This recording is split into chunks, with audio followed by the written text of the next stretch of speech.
Welcome, everyone, to Bitcoin Magazine's Meet the Taco Plebs. My name is Casey Carrillo, and today I have a fantastic guest with us, Keith Mukai, one of our best copy editors here, and he really does a lot of fantastic work behind the scenes.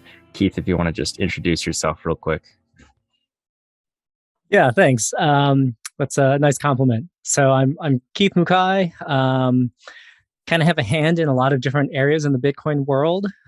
Do some freelance copy editing for the magazine, which is it's great fun because you got a room full of like journalism majors, doing their best to clean up the articles up to Bitcoin magazine standards, and then you got me roaming around in the Telegram group, being like the super tech nerd, and it's kind of made for a fun vibe amongst the copy editors. And I get to feel like, when I'm surrounded by writers, I'm the most technical person in the room. But then you put me in a room with Bitcoin core developers, and I'm like the village idiot, times 1,000. But I'm a professional programmer, mostly in Python. Contribute to Spectre and Seed Signer and whatever interesting, cool Bitcoin ecosystem project comes up.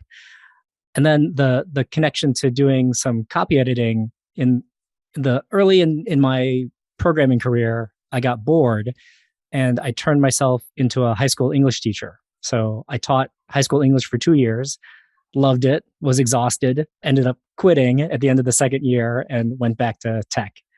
But it's cool that my English background and Bitcoin nerdosity can be combined and do some work for Bitcoin Magazine. Yeah, I mean, we're glad to have you. And like you said, we have such a great group in there. Everyone has their own strengths and stuff. And you are definitely our best technical oriented copy editor. So it's great to have you in there. I want to ask you how you got into Bitcoin because you have a very diverse background. So I'm curious what led you down that path. Yeah, I mean, I wish I had that nerd friend that would have tapped me on the shoulder in like 2014 or earlier and, would have said, yo, check this out. But I didn't have that person in my life. So it was just coming across the occasional Wired article, they'd write about Mount Gox or Silk Road or whatever.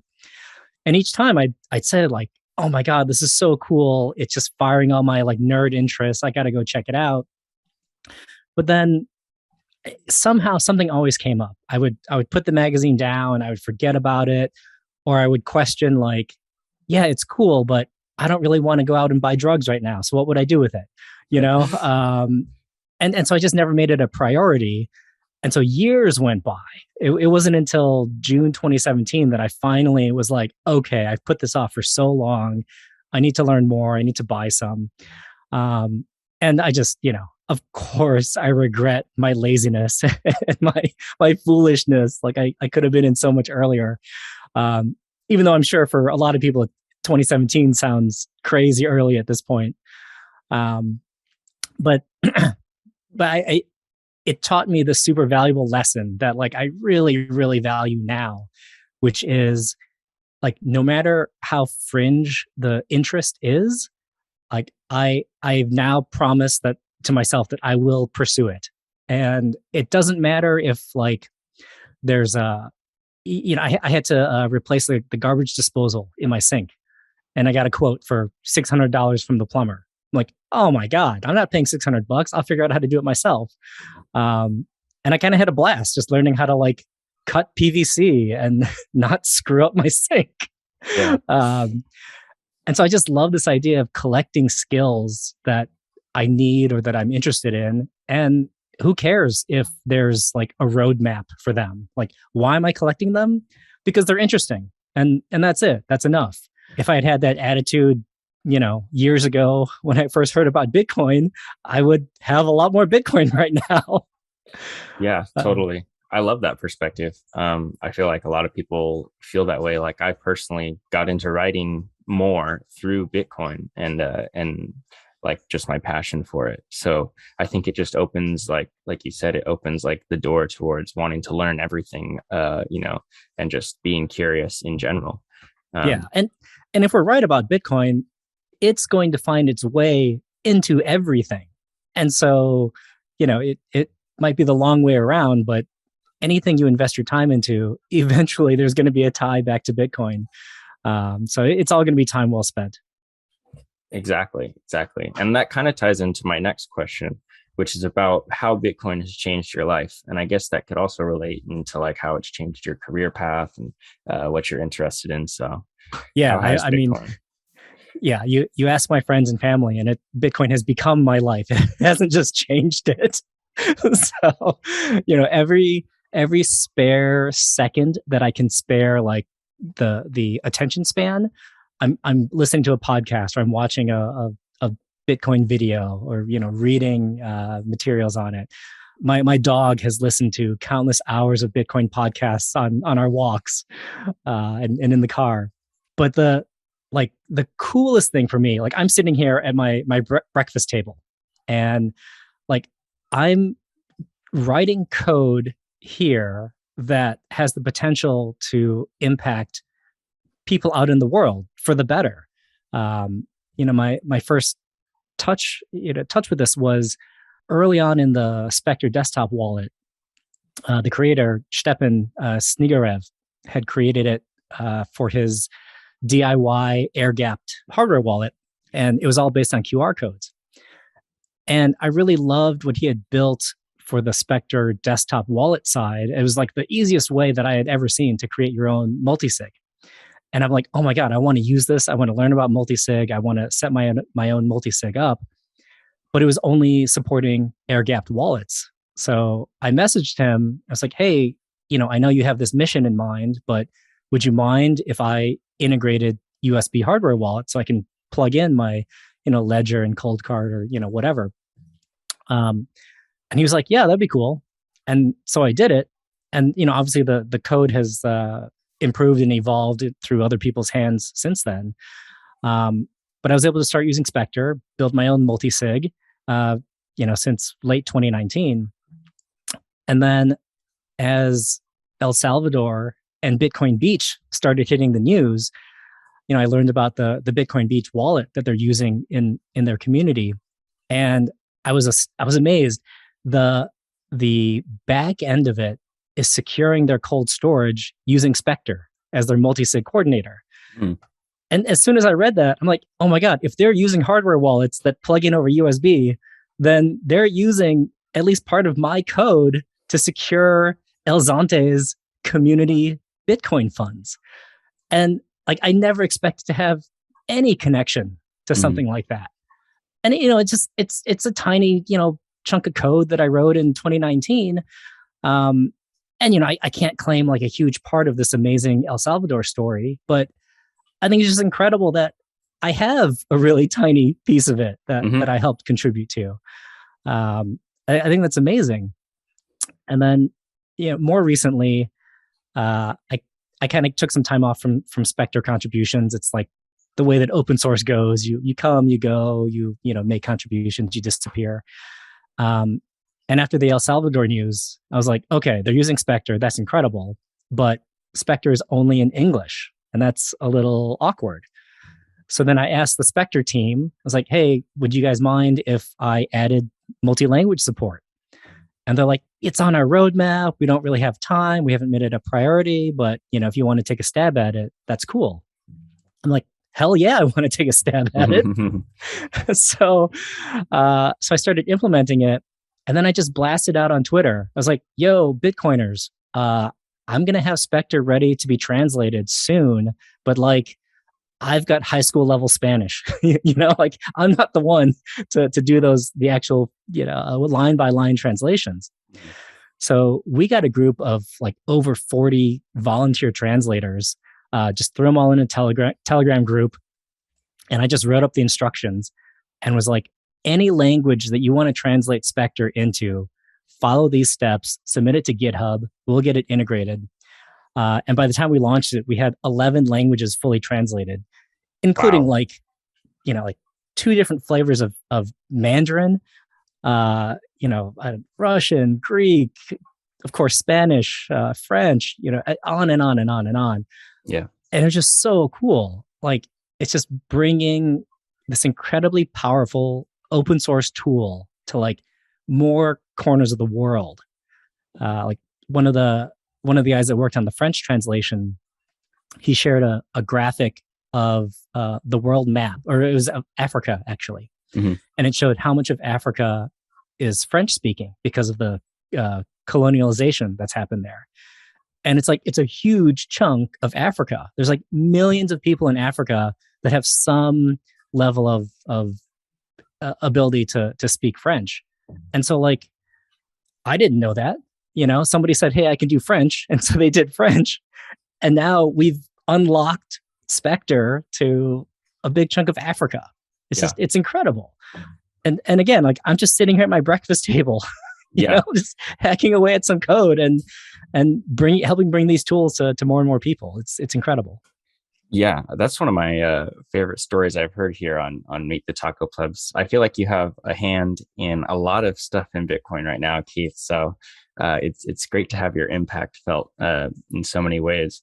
And yeah, I mean, with El Salvador, that's it's going to be part of history eventually when people look at the first adoption of Bitcoin. The platform and rails that they used.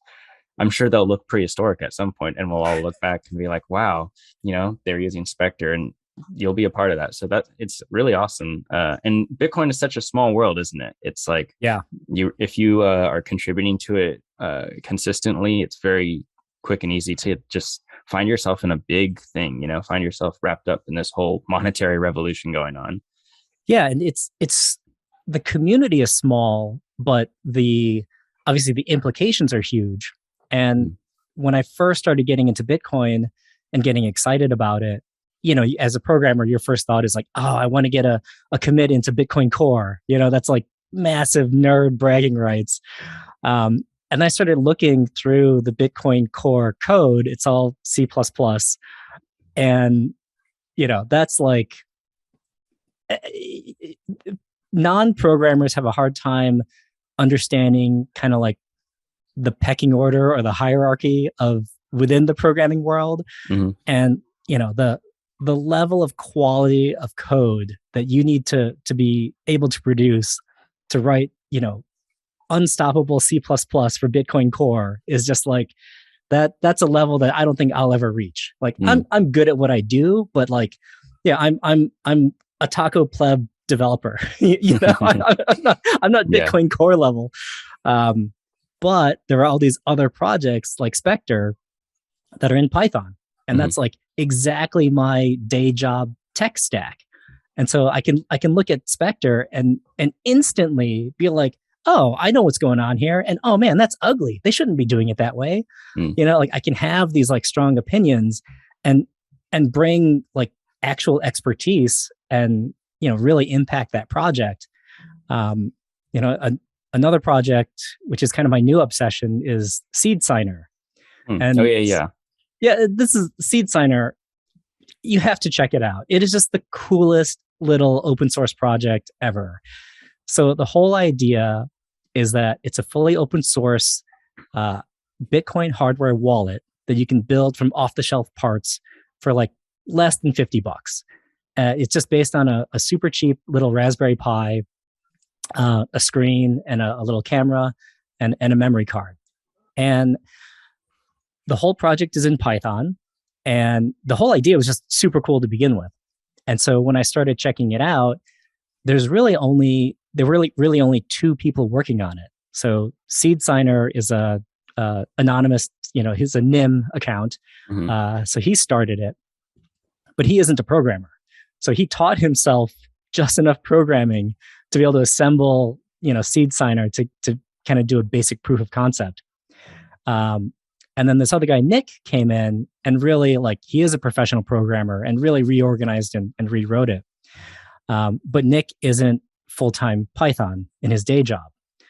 And then so I discovered the project, and it was just like when I saw Spectre, I was like, this is so cool, but oh my God, what a mess. I can totally, rip out all this code and make it so much better. And so we've just been adding so many cool, fun features to it. And it's really unique because it's a different kind of hardware wallet in that it's totally stateless. So there's no private key that's stored on the device. like when you turn it off, the device is blanked. And so I can take my seed signer and hand it to my brother-in-law and say, hey, if you need to make a transaction, here, use my device.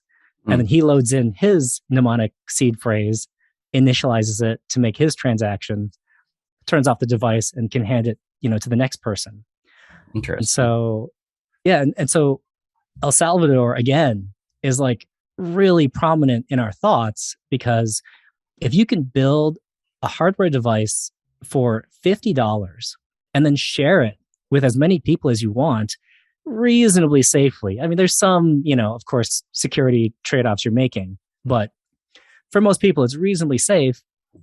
Then you're giving them like cold storage access to Bitcoin for $50. And then even less than that, if you consider that it's shared across, a whole family or multiple families. And then even things like you can set up your own multi-sig with just one seed signer, because it can be all 3 or 4 or 5 signing keys that you would have for your multi-sig. So rather than spending a couple $100s to buy multiple copies of hardware devices, you just build one seed signer and you're good to go. It's just really cool how different the security model is and how different the features are when you have this stateless approach. Yeah, it sounds cool. I recall you mentioning seed signer and sending it, and it kind of goes into our next piece, because when I sent you the next piece, you're like, "Oh, it reminds me of seed signer," and I'm going to ask you about your favorite piece that you've edited for us here at the magazine. Yeah, so it's pretty recent. So Armin the Parman. That's how I've always said it. Yeah, I want to make sure I didn't reverse it in my brain. I was like, was it Armin or was it Parman the Armin? But Armin the Parman just recently put out an article that is a way to generate your own Bitcoin private key using no computers, no computation whatsoever. The randomness is provided by dice rolls. And it's basically it's like a worksheet. So he just provides the step-by-step instructions. Lay out your sheet this way, roll the dice. If you see this, write down this kind of number. When you're done with that, translate these numbers using, this calculation. And it's all stuff that at the surface it looks intimidating, but if you just read through the steps, it's all really simple stuff. Like I could literally sit down with my 12-year-old niece and say like, "Hey, let's make you a private key." And she can do all the steps. And it's just so neat because just so much of Bitcoin is so hard to understand. Like I'm not confident I'll ever understand all the cryptography and all those nuances, but just reading through his article helped me understand private keys better than I ever understood them. Because it demystifies it. It says like, look, there's a simple mechanical process to go from point A to point B. And once you've arrived at point B, you can secure your Bitcoin. So it's just really cool. I know it, looking at an article and doing some worksheet math on a Saturday isn't necessarily everyone's idea of a good time. But like, if you love Bitcoin, if you're fascinated by it, like I think everyone should do it. I think it's a cool exercise. It's not that hard, and you'll learn a ton. And it's really well written. I mean, hats off to him. He did a really great job. Yeah, we were absolutely grateful to get that piece from him. It's really cool to see like that, like you said, from A to B, from entropy to Bitcoin key. Yeah, you have the whole process kind of set out in front of you. And we're always looking for the stuff like that at the magazine, where, like you said, Bitcoin's so complicated. It's almost like we'll never fully understand certain aspects of it, or at least like us simpletons won't. But it's a big part of our goal here at the magazine is to take those complicated subjects and turn them into something that's easy to follow, easy to understand. And it's kind of a fun project, like you said. If you're really into Bitcoin, if you really want to understand it, things like that really change your perspective on what's going on underneath the hood. Yeah. I mean, you'll have bragging rights where, you could be a straight taco pleb, like you don't know anything about cryptography, but you can intelligently impress your friends by explaining to them what the checksum is, Mm-hmm. which Mm-hmm. literally I couldn't do before I read that article. And now like I actually understand where it all comes from. And I can sound like I know way more than I actually do because I can speak intelligently about checksums now. I think it's funny. I think every Bitcoiner sounds way more intelligent than we think, because when you get really into like the Bitcoin verse or whatever, this whole jargon, dictionary enters your lexicon, and there's a lot of words that don't make sense if you're not into the space. Yeah. And whenever I find myself like talking to people about Bitcoin, I always have to remind myself, oh yeah, like I probably have to explain this first and then that, and just for them to get a phrase that Bitcoiners throw around casually. So Yeah, it's exactly. but so moving on, I want to ask you about what you're most looking forward to in the Bitcoin space, because there's a lot going on right now. Yeah, I mean, I've kind of a cop out answer, which is like everything. Like like who knows what's coming next, right? Like things feel like they're accelerating. It's just getting really exciting. Mike Peterson was just on a podcast I was listening to this morning, and I loved his perspective. Whichever podcast it was, they asked him, how do you think this El Salvador rollout is going to go? And he's like, oh, it'll be a disaster, and then people will learn, and it'll get better, and like don't look at where it is 2 weeks from now. Look at where it's going to be 3 months from now, 6 months from now, 2 years from now. And that's such a great attitude to have. Like, yeah, the price dumped on day one. That's a bad look. Like, there's no way around it. But long term, it's going to be the right call. So I don't know where it's going, but there's going to be so much work to do, so many tools that need building or integrations that need to be put together, so many new services that don't exist yet. And I love that as a programmer, like I have a shot at learning about these things and getting involved in them and contributing. And I mean, people have been saying it for decades, but if you're trying to figure out your career path, like, and you're in school, you damn well better learn some programming, because there's no career that doesn't involve programming in the coming years. And then the plus side is, maybe you can hack around and have some fun programming in Bitcoin, because every single career, every single industry is going to have some integration, some touch point with Bitcoin. And every person on the planet can find their niche to where, where can they contribute? How can they contribute? Even if programming is off the table, like so many, like even Spectre is now this big project, really prominent. And I think the documentation is not good. Like people have recorded tutorials, that helps, but like we need people who can understand the tools and then present the tools to new people, or just to write the documentation, to make tutorial guides. It's so valuable because, us programmers, we tend to be the worst possible people to explain how to use these tools, or we don't even bother. In a lot of cases, you're just on your own, like, oh, here's the GitHub, repo. Good luck with that. But yeah, I think I'm just excited that like nobody knows where this is all going, but it's just going to be huge. And if you have the interest, there's room for you. There's a place for you. Seriously, like you were saying, programming is going to be everywhere. Bitcoin's going to be everywhere. I remember just 10 years ago being in like middle high school, and we're being told like everything is going to have code in it.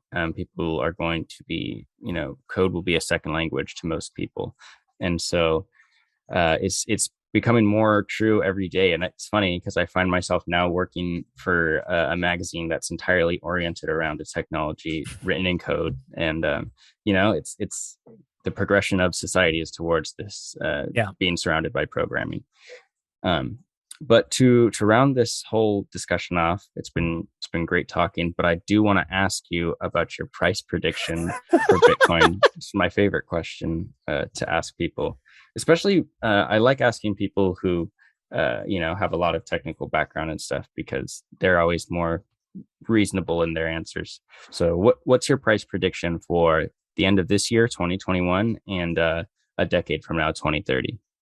Oof, a decade. When you put it that way, that's even more daunting It's a to little less than a predict. decade. It's like 2 years.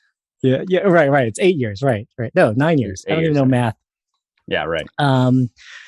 End of the year. So, of course, I'll caveat this by saying I don't know anything. Like, I DCA, I hodl, it goes into cold storage. I watch the price, but I don't worry about it. If I had more fiat, I would have bought the hell out of this El Salvador dip. That was a juicy, juicy opportunity that I wish I had more money to buy into. But my end of the year prediction is we're at 85K. It's not the top. We keep going through Q1 of next year, maybe through Q2. I do think and hope that there's a price crash, just like previous cycles, except this cycle will just be a little bit more elongated. The crash will come a little bit later.